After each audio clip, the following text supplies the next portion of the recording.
Le président zambien Hakainde Hichilema a annoncé jeudi une déclaration de sécheresse en tant que catastrophe nationale et situation d'urgence.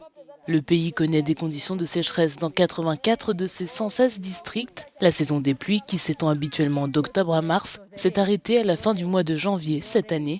Les récoltes des fermes entièrement ensemencées ont été détruites par la sécheresse. J'ai 8 hectares de maïs et 2 ou 3 hectares d'arachides. Mais comme il n'y a pas de pluie, le maïs et les arachides sont morts.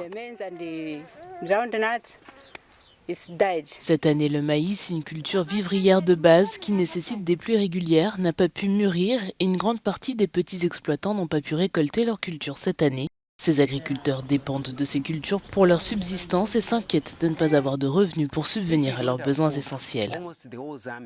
Depuis que nous n'avons plus de nourriture, presque toute la Zambie, surtout le sud et l'est, l'ouest n'a plus rien. La plupart du temps, les nouvelles nous apprennent que la partie nord de la Zambie reçoit au moins quelques pluies. Je pense qu'il était tout à fait normal que le président déclare qu'il s'agit d'une catastrophe nationale. C'en est vraiment une.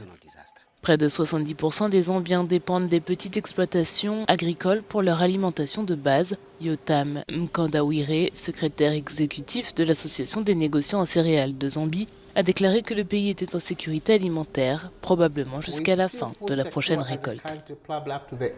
Nous sommes toujours en sécurité alimentaire en tant que pays, probablement jusqu'à la fin de la prochaine récolte, mais là où nous pourrions avoir un problème, c'est après la prochaine récolte. C'est à ce moment-là que nous devrions nous attendre à ce que le pays réagisse vraiment à la situation que nous connaissons actuellement. Diverses mesures ont été mises en place pour atténuer les effets de la sécheresse qui affectent non seulement la sécurité alimentaire, mais aussi la production d'énergie. Le président zambien a demandé l'aide de la communauté internationale pour faire face à cette situation.